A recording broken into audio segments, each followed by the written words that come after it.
I will call this meeting to order. It is 5:59. This is the Ways and Means Committee of the Greenfield City Council. Today is Tuesday, November 16th. And I do apologize to everyone who has been watching or trying to get in, and to our guests who are here with us this evening. We're just going to blame it on the computer glitch. That's it. All right. I need to read the following statement. This meeting is being recorded by Ways and Means Committee. If any other persons present are doing the same, you must notify the chairperson at this time. Okay, I hear none. Councilor Bottomley, can we have a roll call, please? Yes, definitely. Councilor Forgy. Yeah, I'm here. Councilor Jarvis. Here. Councilor DeSorger. Here. Councilor Mayo. I'm confused, but I'm here. And I'm Councilor Bottomley. Thank you so much. We have a full complement of people this evening. Let's just see. There's. Can I have approval of the minutes from October 19th, 2021, please? So moved, Jarvis. Second, Mayo. Thank you. Are there any concerns with these minutes? Are we all set? Okay. All those in favor, please say aye. Aye. Aye. Aye. Okay, I hear 5 of you. Any opposed? Any abstentions? Okay, thank you. We have no public hearing tonight. We have one motion. Someone who maybe has a fuller packet than I do, can you read the motion, please? It is to approve $115.50 payment of Baker's invoice from 22 Human Resources Department budget. Do I need a full reading of that? I think I do. Can someone read that for us, please? I can read that. This is Councilor Bottomley. Thank you. This is order number fiscal year 22-026. The City Council, upon recommendation of Mayor Wiedengartner, in order to approve payment of a prior year invoice in the amount of $115.50, ordered that the Greenfield City Council approves the payment of prior year invoice for Baker's office supply in the amount of $115.50 to be paid from the FY22 Human Resources Department budget. 9 of 10 vote required. Okay. Thank you, Second, Councilor Mayo. Disorder. Thank you, Councilor DeSorger and Councilor Bottomley. Everybody understands because it's a prior year bill, it needs 9/10 approval by the council. This is housekeeping, it's normal, and we'll take a vote. All those in favor indicate by aye. Aye. Aye. Aye. Any opposed? Any abstentions? Okay, the motion passes. We'll pass that on to council tomorrow evening. This is a time in our agenda where we welcome public comment on any financial matters people want to talk to us about or express their concerns about. Since I can't see you, I'm going to ask if there's anybody there.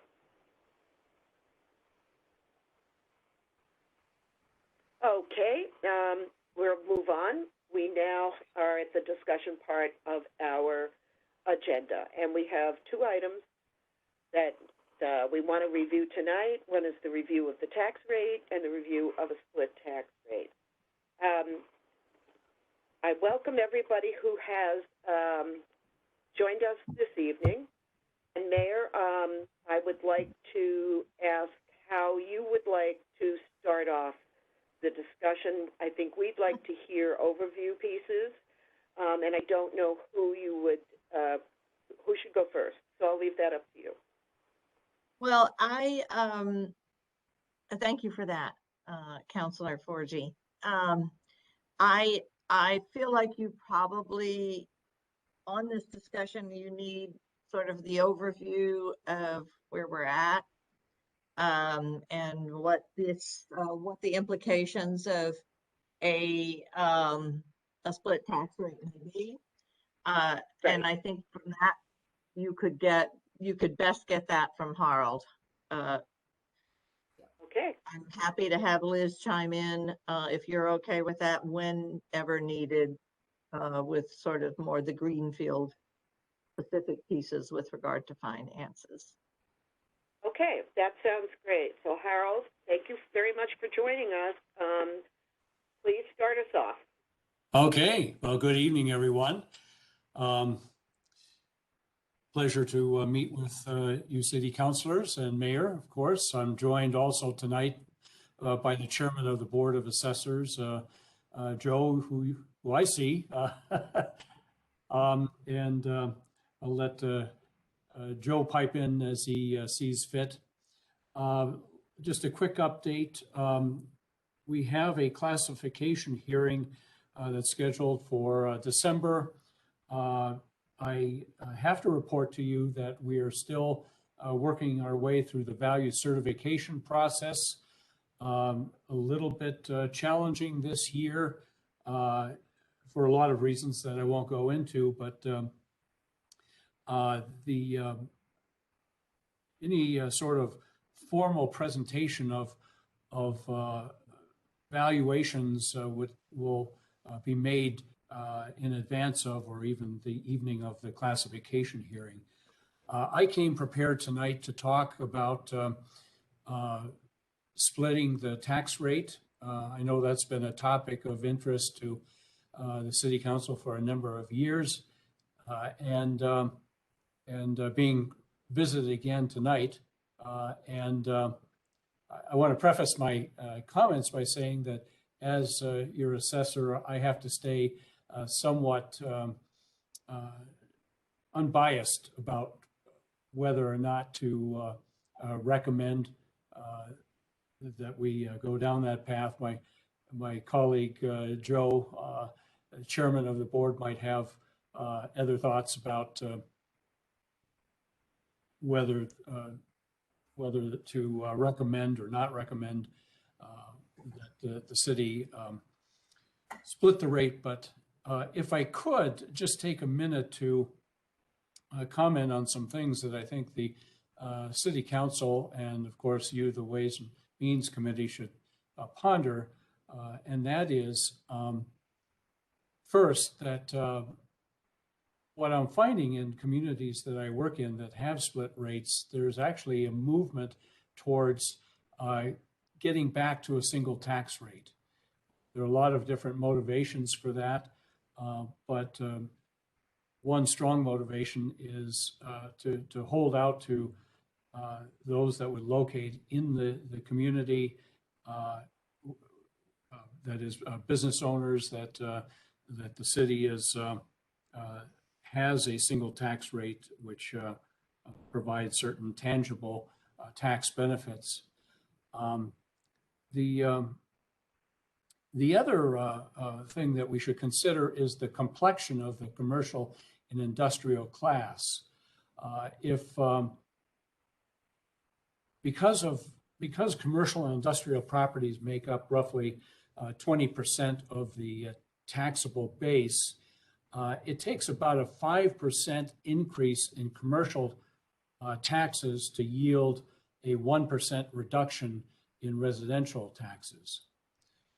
There are communities that have a similar mix, 20% CI, commercial industrial to total tax-based mix, that do split tax rates, but often in those communities, we see the complexion of the commercial industrial base being really strongly populated by large business concerns, typically a big regional shopping mall. It might be, if we look at communities closer into Boston, like Marlborough, for example, where I have much experience, you have companies like Boston Scientific, big pharma concerns. You have all sorts of high-tech enterprises that we all know to be fairly, well, revenue rich, if you will. So communities that are considering a split rate really need to look at the complexion of their commercial and industrial base. Greenfield does have some large employers, but in my own assessment, most of the property owners and business owners, especially, tend to be smaller. I hate to use the term mom and pop, but I'll use it anyway. And even if you have like an office park where businesses are renting from a landlord, the property tax increases, of course, are usually placed on the desk of that small business owner. So you want to consider the complexion of the commercial and industrial base. I know there's been some sense that our office, the assessor's office, has undervalued commercial and industrial properties, and while there might be some examples that could be cited, and we could even debate whether they're truly undervalued, we know from the evidence in sales that the majority of commercial properties that sell actually sell at sale prices that are below the assessed value. And that breakdown is roughly 2/3 of the sales that have been coming in the last 3 years actually sell for less than assessed value. So I'm not sure how much room there is to move assessments up. The other concern really on everybody's mind is the impact of COVID on the retail sector and other sectors of the commercial and industrial base. So all things to ponder and consider. I do recommend that if the City Council is truly interested in the split rate, that there be a dialogue with the community, perhaps even one or more hearings to allow all parties concerned to voice their concerns. I think that would certainly be a prudent thing to undertake. I guess with that, I'll zip it for a minute and let you answer or ask any questions you might have. Can I, Councilor Forgy, this is Joseph Regari, the Chair of the Board of Assessors. Can I have permission to speak? Absolutely. Go right ahead. Thank you. Okay. You're welcome. Thank you all for having us and inviting the Board of Assessors to this meeting. Certainly the board, the assessor's office has and will be over the next 3 to 6 months be going through some major changes. If you have not been aware at this point, our chief assessor has taken a job in another community. She is working through this year to get us through this, which I would like to compliment her on that. We are in the middle of a revaluation year. The person in the Department of Revenue who was our connection there has been released in the last 30 to 60 days. So now we've got a new person there. So we are obviously adjusting with the changes here. We have been short a board member. One of the elected members had passed away in the last 6 to 9 months. So we were short a person there. we did recently elect Jim Geisman as our newest board member, who will be sworn in January 1st, if not sooner. He will certainly be a great addition to our team. As a elected board member on the assessors, we've had this discussion of split tax rate over the last 9 years. It seems to be a discussion that we have every year around this time. So it's nothing new to me. Being a longtime resident, multi-generational person in Greenfield, I feel as though I have a real understanding of the type of community that we have here. We've got a very heavy residential community. I'm taking some numbers here from 2020.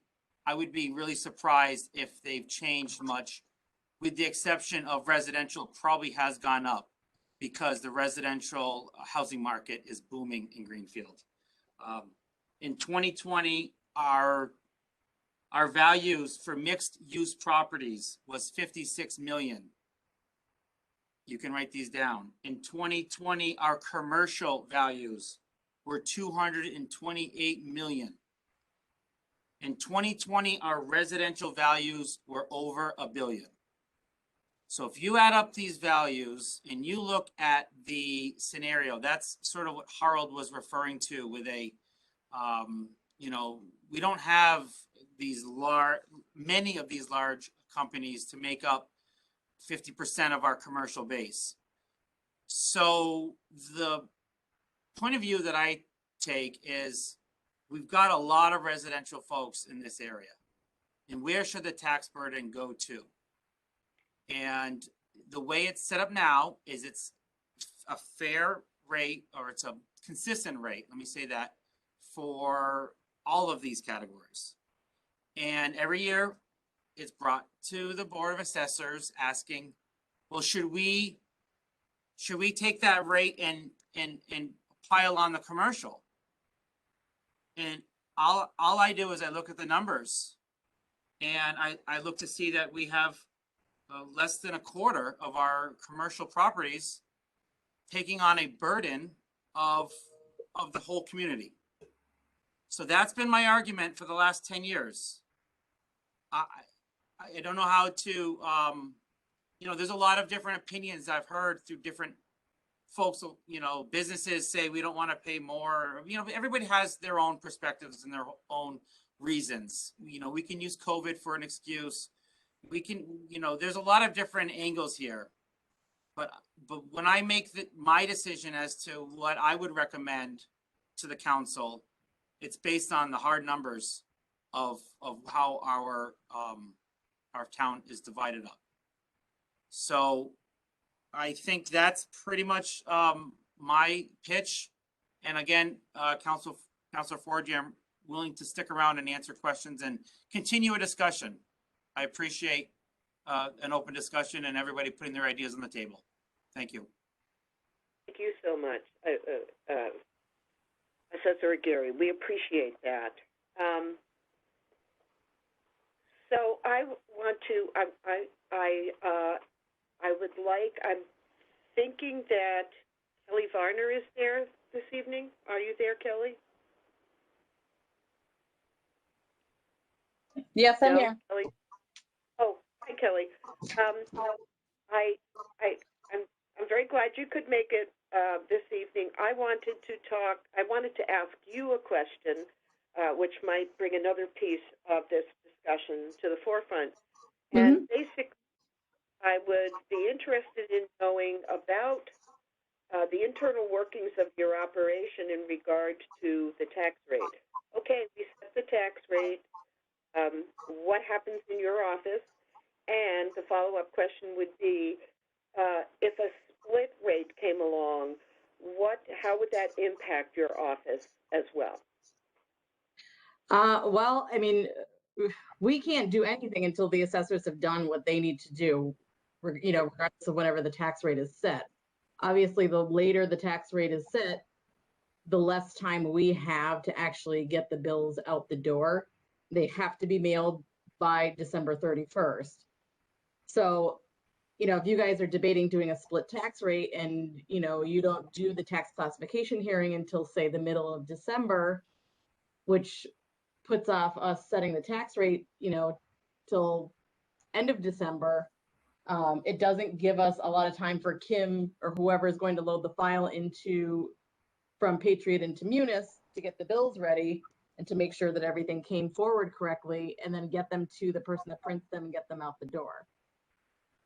And if they don't go out on time, that means all of our taxes will not be due until May 1st, which puts a huge strain on, obviously, the city's cash flow. Okay. So if the rate is split, then basically the assessors figure out what that rate is going to look like for the different classifications of property, and it's going to come to your office from the assessor's office, and then you physically produce the tax bills and get them, and supposed to get them out before the end of the year. Yes, correct. Okay, thank you. Thank you very much for that. I would, if there's no other presenters right now, is there anybody else that's here to help us with our discussion this evening? If you would like to say a few words at this point before I open it up to some other questions. Anybody? Okay. So I'm going to ask Councillor Bottomley, since can you be my eyes and ears? And Sure. if there are people that are raising their hands or wish to speak, if you could just monitor that for me, I would be very grateful. So I'll open it up to the full committee for any questions.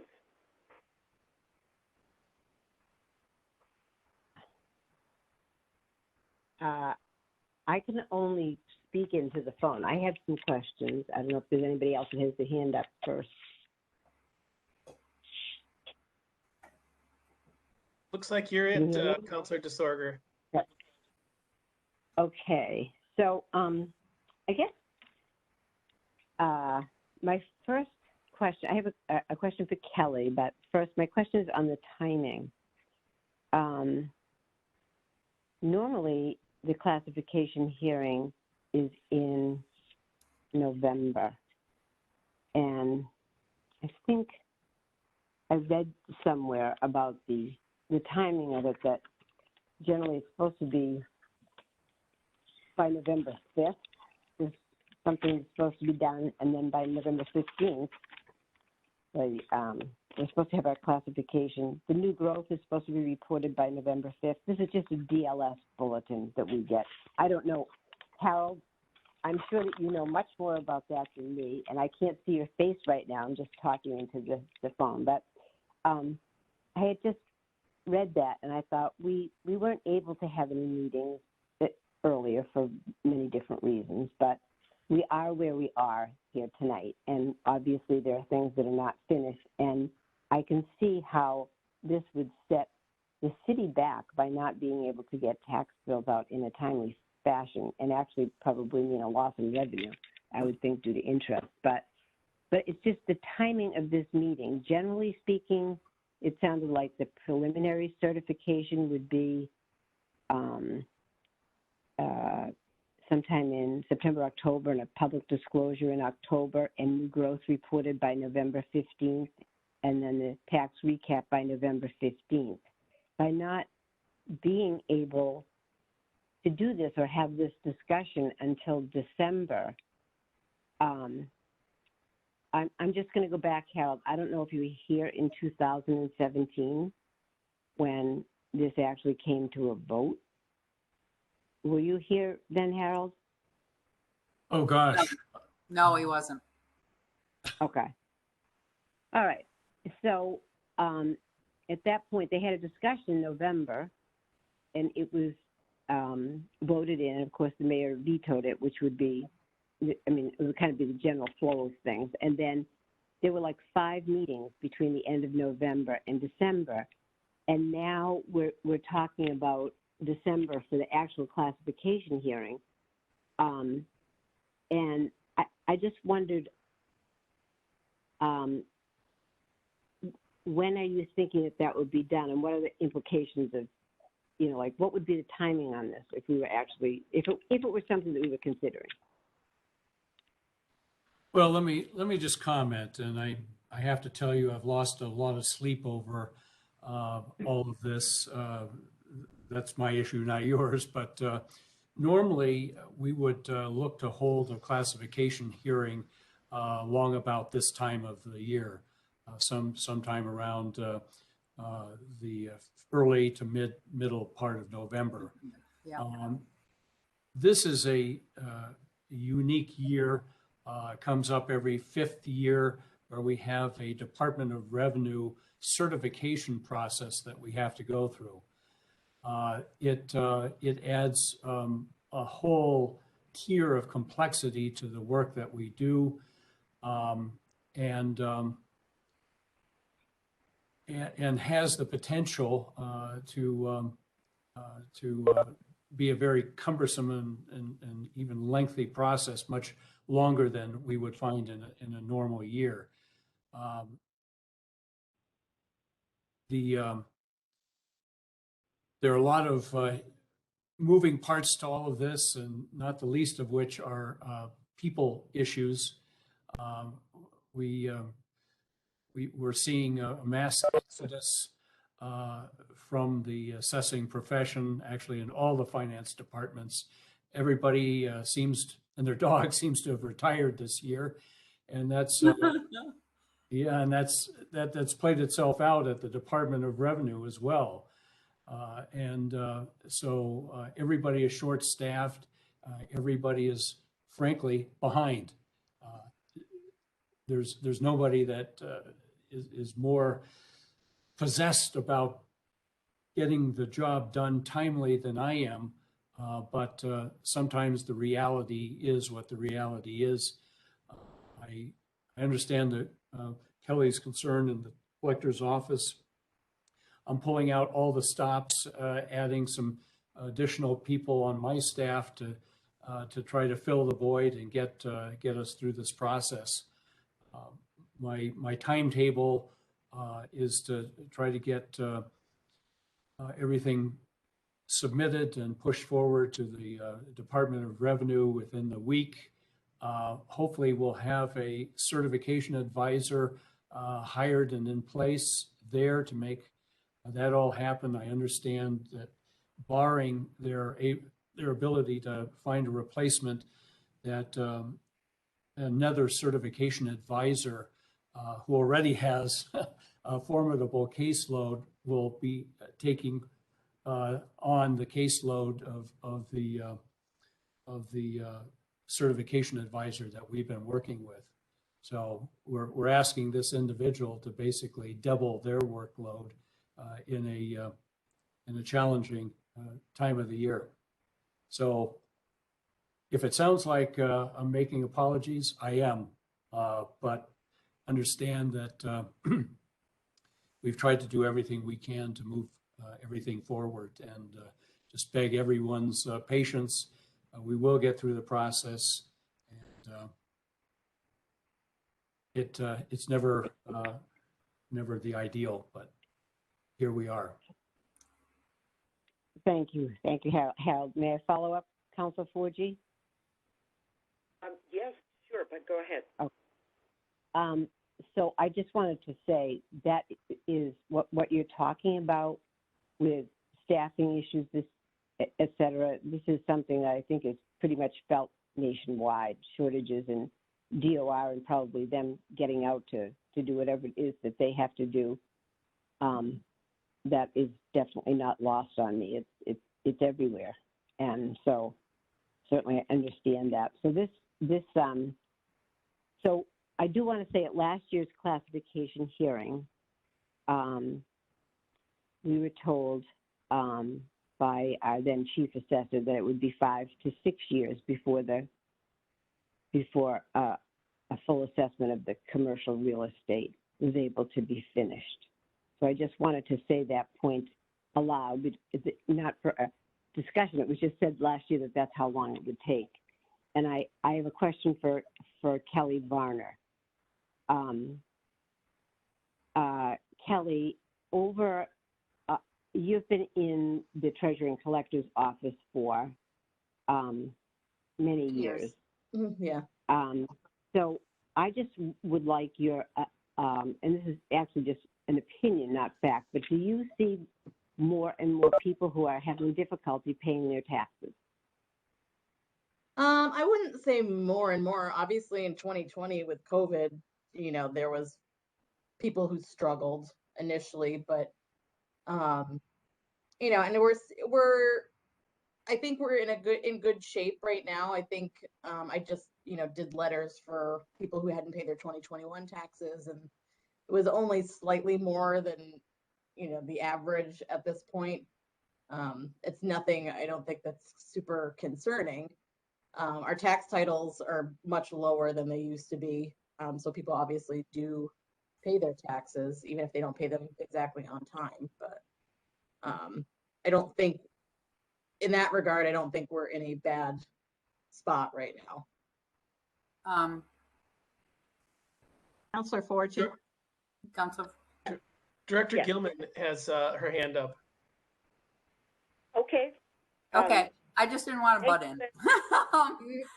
So, Fine. Kelly, I'm just gonna have Kelly. Kelly has a terrific collection rate. It's very high. So I mean that's stated at all of our financial reviews. That our collection rate is good. Does that mean business? Yeah. Don't mess with Kelly. That's right. I actually saw that compared to a account. That's great. Sorry, Chris, the mayor has her hand raised also. Okay. I'm sorry, both Counselor Forgy and Counselor DeSorger. I don't mean to horn in on Counselor DeSorger's questions, but I want to go back to Harold's comment about the DOR and them experiencing the same thing the rest of us are experiencing with staff shortages and so forth.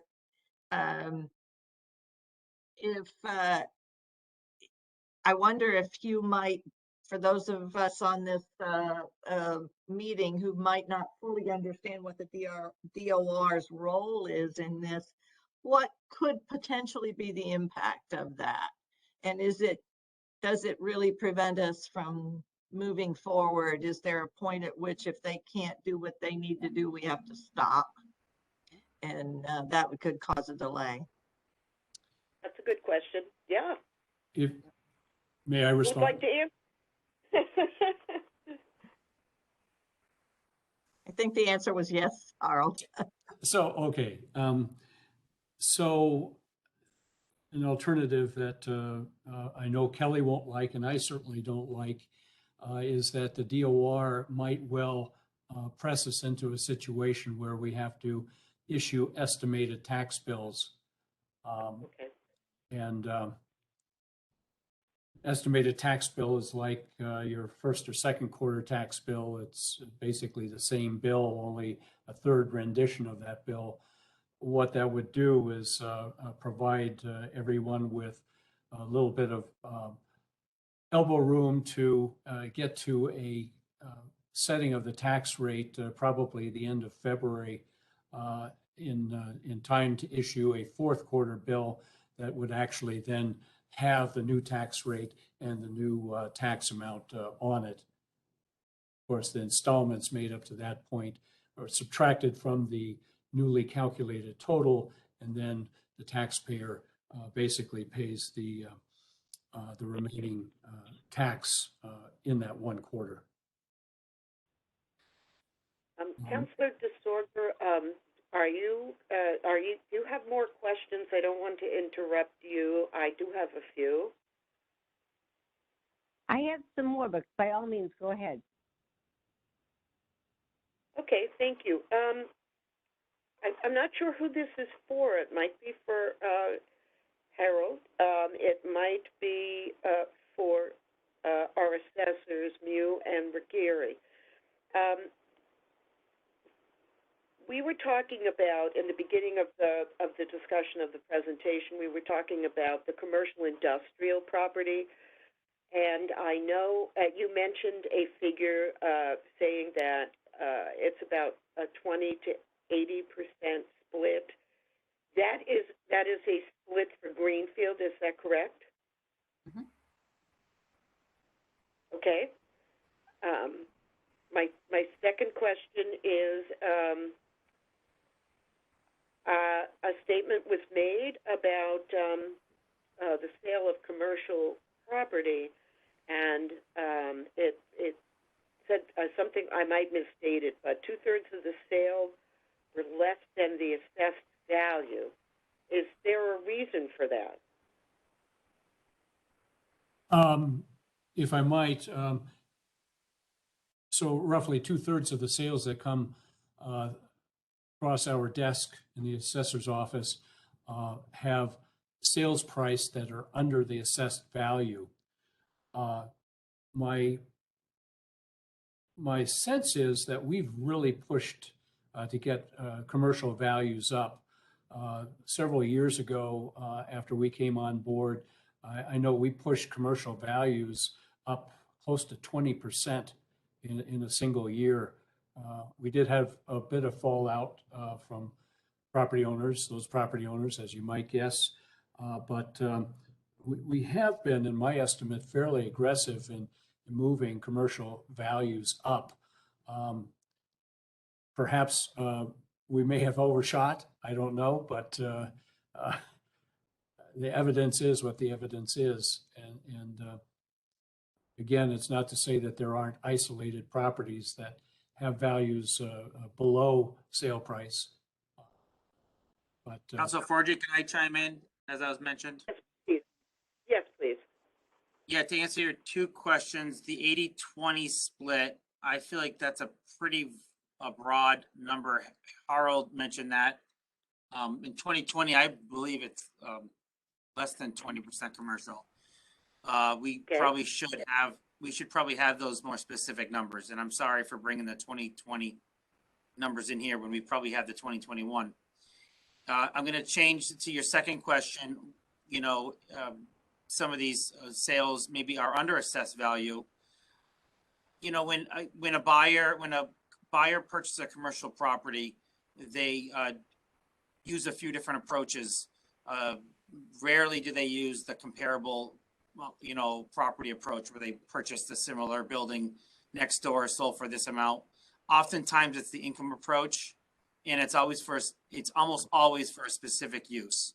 So if somebody says, "Hey, I need retail space on Main Street," I'm going to go buy retail space on Main Street, for example, specific use. Or if, recently a lot of commercial buildings were purchased in Greenfield, and they were purchased based on the income approach. What are they getting for rents? So to answer some of your questions there, when it comes to the commercial buyer, and again, very different than the residential buyer. I can go into that, but I don't think that was the question, so I won't. So that sort of begs another question when we talk about.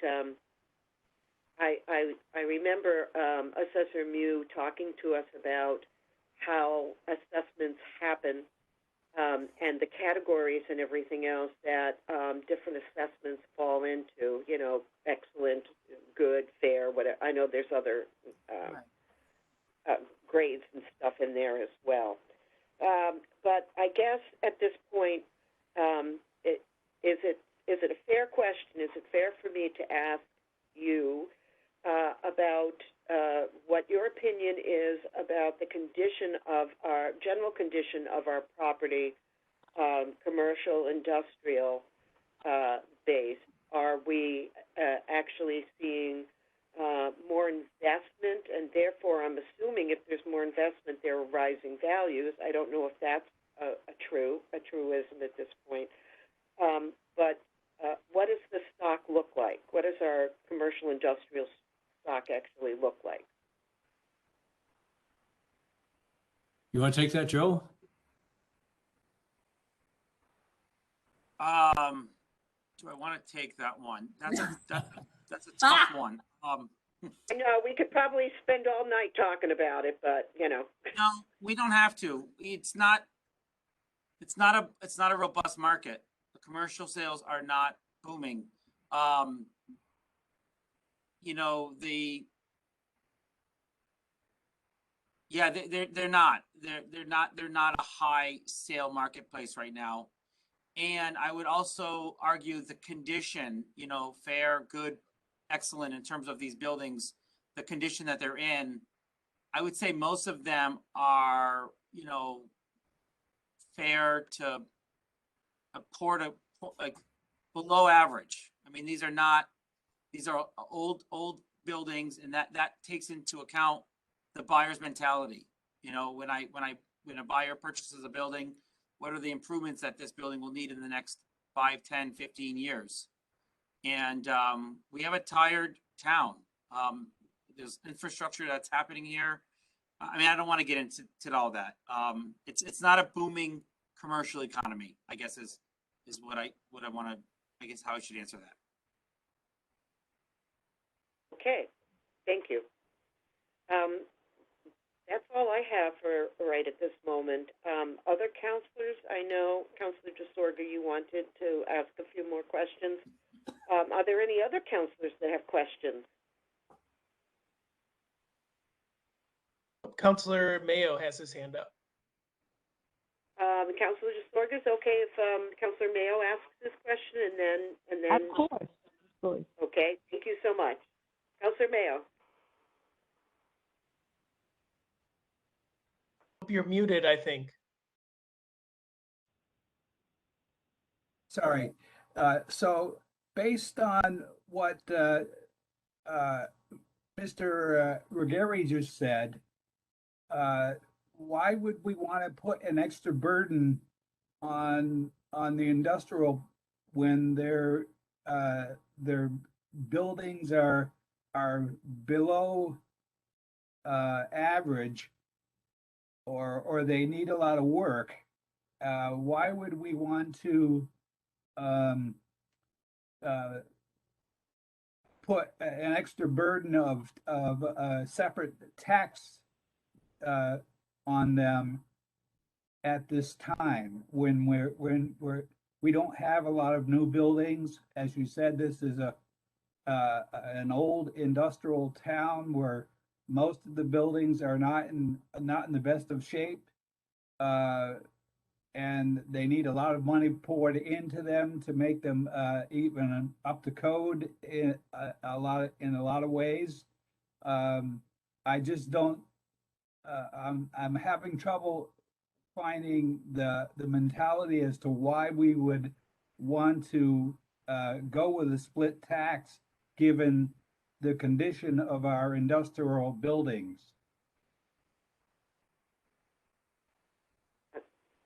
Thank you, Counselor Mayo. Counselor Forgy, can I piggyback on that, please? Yes, please, go right ahead. I want to piggyback on Counselor Mayo's, just to say also, these businesses are struggling to come out of COVID and the impacts of the pandemic. So that's in addition to the state of the buildings. Counselor Jarvis also has his hands up. All right, Counselor Jarvis, go ahead, please. Just a quick comment. Are we going to have a comment after this instead of questions? Because I'll let Jeannie do her questions, but I have some comments I'd like to make. But okay, if we're going to do that second after this, then I'll wait. If not, then I'll make some comments. Okay, let's go back to Counselor DeSorga's questions, and then we'll wrap it up with comments before we adjourn. How's that? Counselor Jarvis, why don't you go ahead? Okay. Speaker's purview. Go ahead, Counselor Jarvis. Okay. I'll start off as saying that I am not one in favor of split tax. Split tax does not make sense in Greenfield. We don't have a big businesses. We don't have deep pockets. We have, I will use mom and pops because we have a Okay. bunch of mom and pop stores in Greenfield. We are struggling our downtown. Our downtown has struggled for years. If any one of us thinks that we're going to prosper in our downtown by raising taxes on those people that may be interested in moving into downtown, we got another thing coming. We'll be losing people that are in Greenfield right now during COVID, trying to struggle to pay their bills.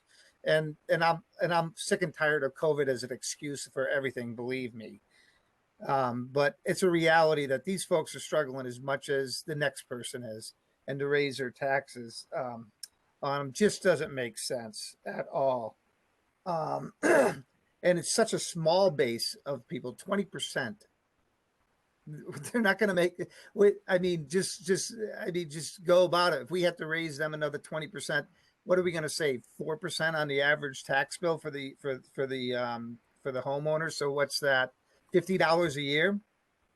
Is that really going to make a difference? Or $50 a quarter, $200 a year? I don't know. I don't know if that's going to make a real big difference. And the closed businesses downtown doesn't make any sense to me at all. We need to think about it as a bigger picture, and I think everybody needs to think about that. And I know that there's been some questions about, well, how come this business is only assessed at this, but it's sold for this? We need to keep in mind when people purchase buildings or purchase businesses, they are purchasing a product.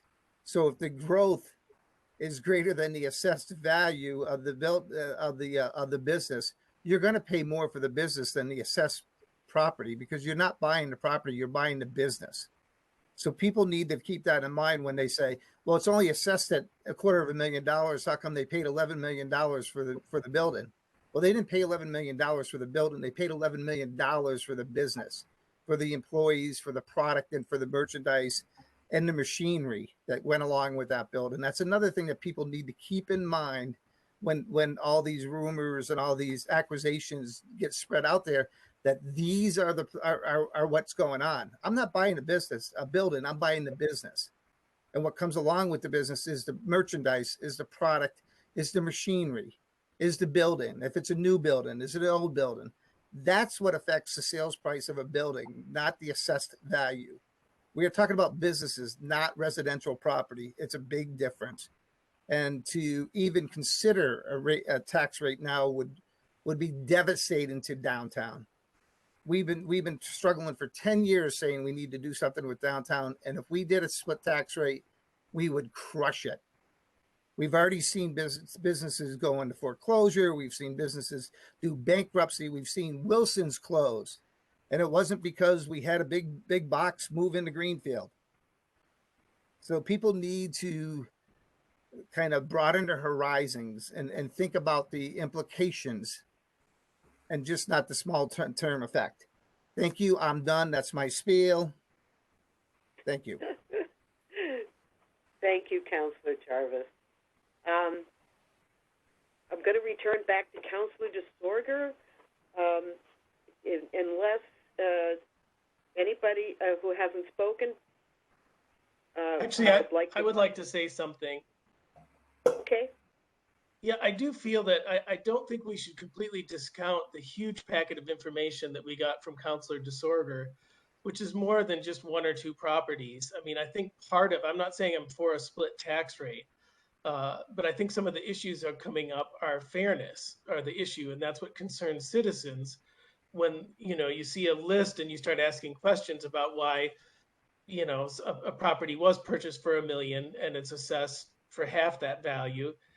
And you see not just one, not just two, not 3, 4, 5, 6, 7, 10 or 12 or 13, or you could just keep going. It's a huge packet of questions I have. And I think, maybe that's not directly related to a split tax rate, but that's part of the problem and part of what's making people look at this issue and be concerned, because individual homeowners were also hurt during COVID. They've also suffered during this. And so it's about it. It may not raise a ton of money to do the split tax rate, but I think part of what we're talking about is fairness, and people want to feel fairness in the assessing for the commercial and the homeowners. So that's all I wanted to say. Thank you, Councilor Bottomley. Councilor DeSorger. So I have a couple of comments too. I think that this probably is not the year for this, but everything that I've read, if you're looking at the income approach, our businesses have not, their income is going to be less. But I think that we actually do struggle at times here with getting everything to at a full and fair cash value. And we have, Harold, I actually sent a couple of these things to you, places that they're new businesses that actually are new buildings. For instance, O'Reilly Auto that's on Bernardston Road. And I said, Wendy's is still pictured there. It doesn't even appear that anybody's been out to inspect that. Or Patriot Care that put $1.6 million of renovations in it, and it has no personal property tax whatsoever, nor does O'Reilly Auto. And there was no change in the assessment, nor did it appear that anybody inspected it. They recently just got a business certificate. So there are particular concerns that we have that I actually had brought up before that weren't, some of them, that really weren't addressed. And I think, in all fairness, there are people that are struggling, and certainly our businesses are struggling. I think I went down to a first assessors meeting when and met with Joe and I think it was Jeff from RRG and Dee when she was with us. And it's not something that I would want for our city in general. But I believe that our businesses need to be valued at even close to a full value. And I understand what Councilor Jarvis is saying, that someone is just, that you're buying a business. But if you build a whole new building and bring it to town, I think at least someone should go out and look at it. And I actually do think that we have a little bit of a split tax rate, and that it's going to continue to be that way, and which is probably happening nationwide, because the value of the homes is going to increase, and our value of our businesses this year, just based on their income, is going to be less. So the burden. And I think we just have to think about that. Also, I know that there were cities like Pittsfield, I think was one of them, that used their free cash. Some of their free cash was put towards. We had $3 million last year and $2 million this year, I think. Being cognizant that everybody is having trouble, that perhaps everybody is having trouble, and many people are having trouble with paying their bills, that we have to just think about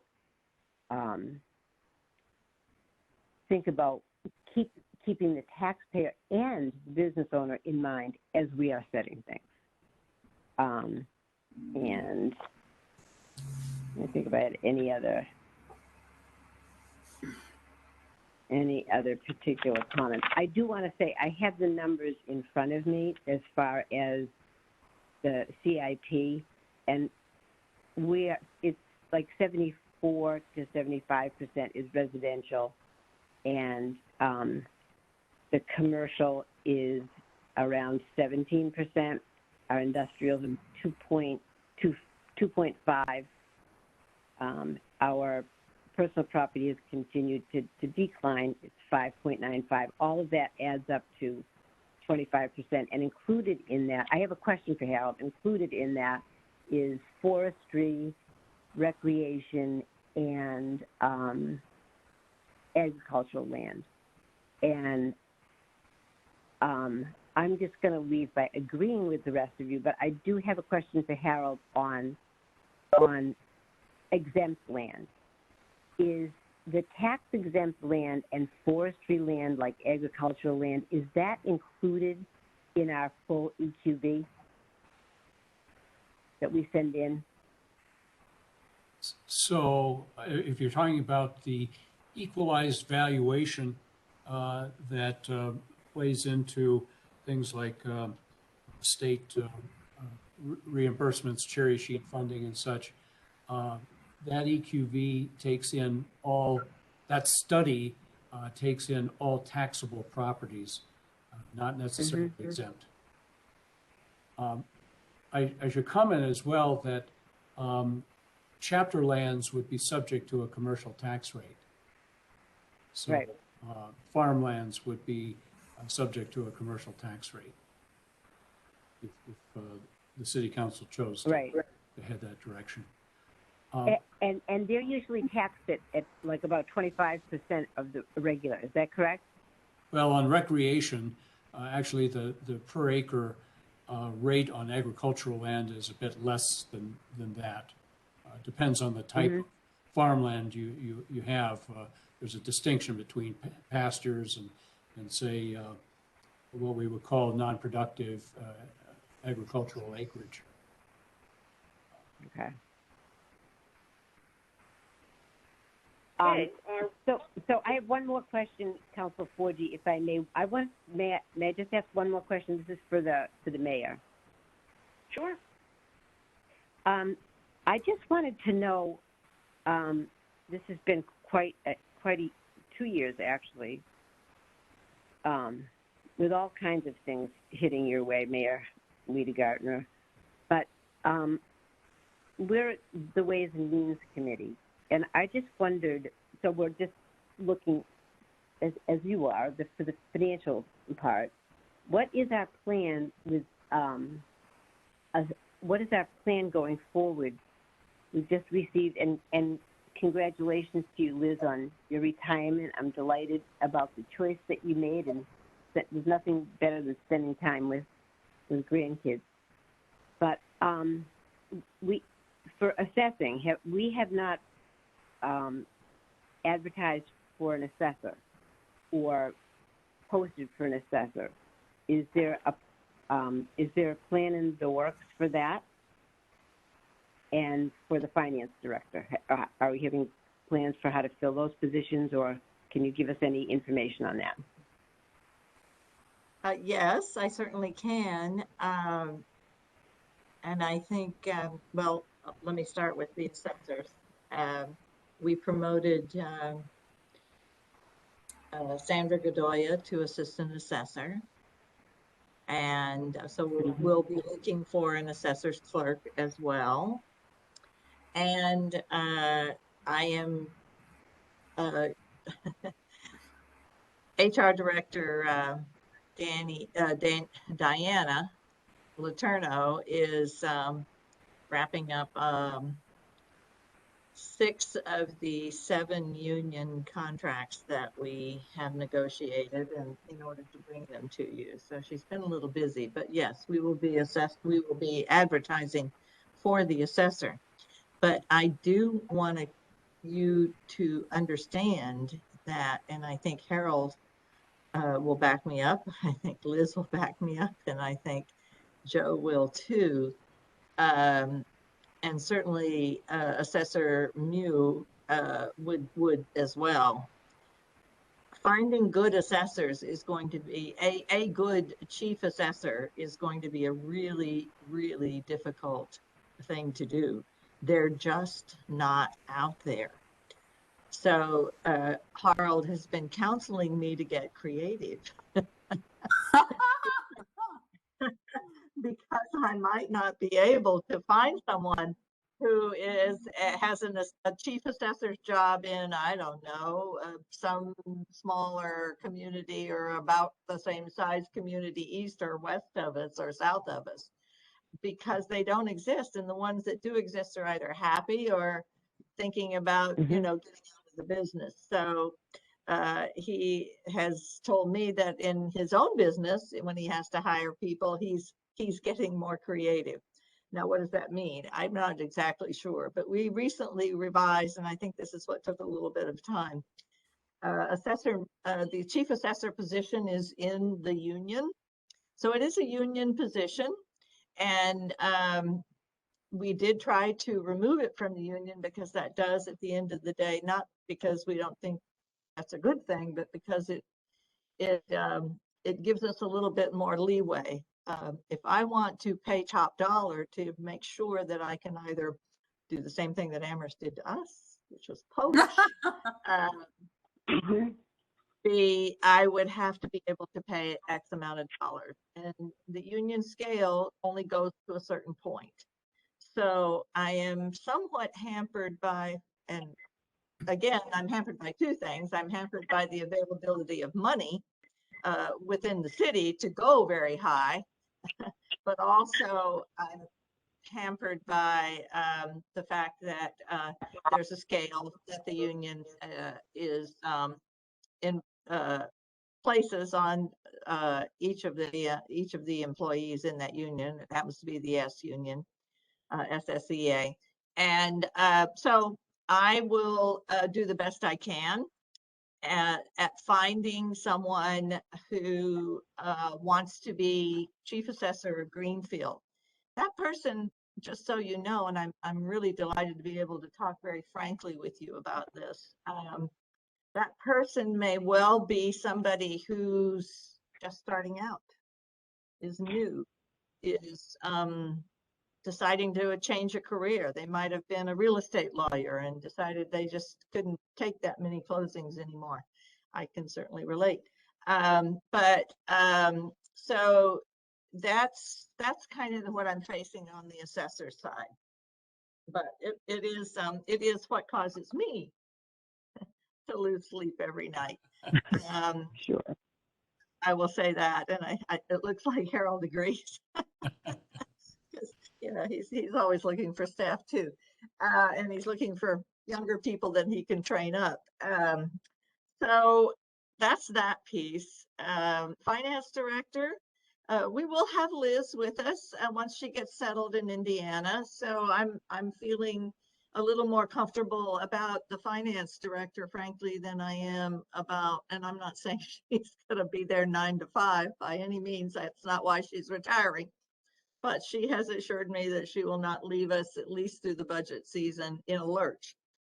So but I feel like I'm probably going to be facing the same issues. Not so much, she's an NR, non-representative. So that is somebody who is not in the union. But, you know, it commands a certain level of salary and expertise. And I can assure you that I will not just hire anyone to be my finance director. It has been my greatest pleasure to sit beside Liz and learn from her. She is a wealth of knowledge. I'm not saying I'm going to be mayor and finance director by any stretch. My husband will attest to my inability to do that. I am looking forward to seeing who's out there in the finance director world. I will, in both cases, both assessor and finance director, be talking with my other mayoral and city manager colleagues, not taking their people away from them, but just finding out who they know out in the real world who may want to do this.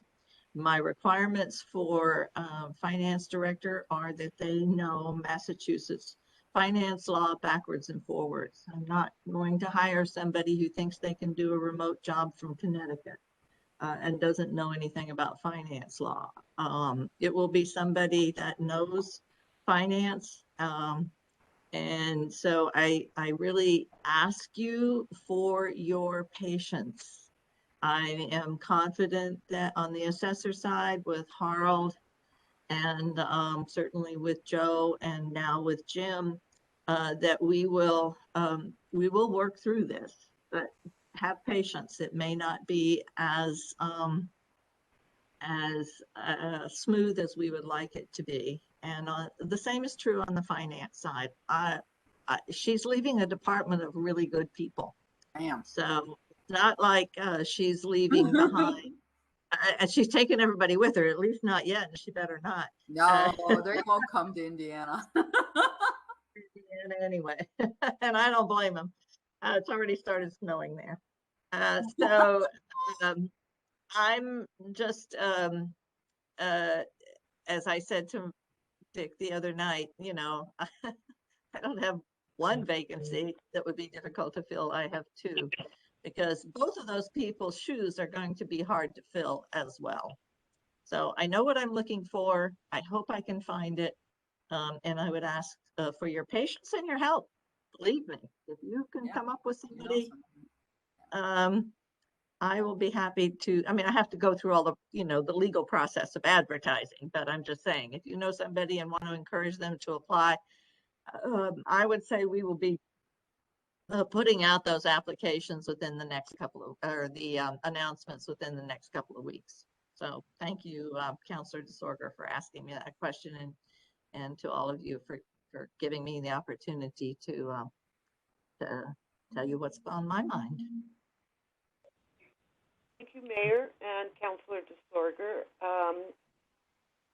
I think this is the end of our discussion this evening. I appreciate all the participants being here. I know we'll see you next month at the classification hearings at the council meeting. Is there any other business? Oh, we've got a couple of Okay. hands up. We have a couple of hands up, sir. Assessor Regari and Councilor Jarvis have their hand up, and I also had a quick comment. Whatever order you want. Why don't you go ahead, Councilor Bottomley? I just had to address the union comment real quickly. I'm sure this is to the mayor. Any union would gratefully adjust their scale upward. So I doubt there's a problem with the union in that regard. I just had to say that. Sorry. So But if I may interrupt, we have settled that contract. So there is I still don't think there'd be a problem with the union, but I'll let you. There's no going back for 3 years. Not really, not easily. Okay, Councilor Jarvis. Yeah, And they did settle it up, by the way. They did get their appropriate increases. yeah, I didn't know if Joe had a comment on the assessor's part of it first. I didn't know if we wanted to close that out before, because he did have a question, a comment or something on the assessor part of it first before we went into other business. I think that's what he wanted to do. Okay, Assessor Regari, thank you for your patience. Please go ahead. Sure. Okay. Thank you. I guess I want to just say thank you guys all for all of your comments on both sides, and I see both sides of the case here. One thing I like to leave you with is the importance of getting a tax rate set on December 15th. There's other ideas of I don't even know the terminology of the billing, and I really think if there's some discussion, if there's questions, if there's conversations that can be had before the December 15th meeting, emails, etc., let's hash this out. I really strongly urge us all to work towards a December 15th decision, and then we send that off to DOR. And then that gets sent back to us, to Kelly, sent out December 31st. We can close out 2021 and work towards 2022. I understand that everybody's got different perspectives, and that's the beauty of our council. So I guess I just want to emphasize December 15th. Thank you. Thank you, Assessor Regari. And Councilor Jarvis. Okay. Liz, I would just like to say, I am sorry you're leaving. I'm glad that you're going to spend time with your grandchildren. Your knowledge in municipal finance will be sadly missed. We won't have Liz to ask our questions to anymore, but I'm sure the next person will be just will be knowledgeable also. But I just want to say that it's been a joy my 2 years here on the council working with you, and that your expertise in leading us through the finance world has been greatly appreciated, at least by me. Thank you. You're here. Agree, Here. agree. Here, here. Okay, moving along, our next meeting is Wednesday, December 15th, 2021, 5 p.m. If that's agreed upon. So let's just get this meeting over tonight, and then I'll be back in contact with all the Ways and Means members. May I have, and again, thanks to all our guests this evening. I do apologize for the computer glitches, but I'm so glad that you joined us today. I feel like we had a very productive meeting. So thank you very much. I'll accept the motion to adjourn. So moved, Jarvis. Second, Mayo. All in favor? Aye. Aye. Okay. Any opposed? Any abstentions? Great. The meeting is adjourned at 7:10. Once again, thank you all so much. Really appreciate it.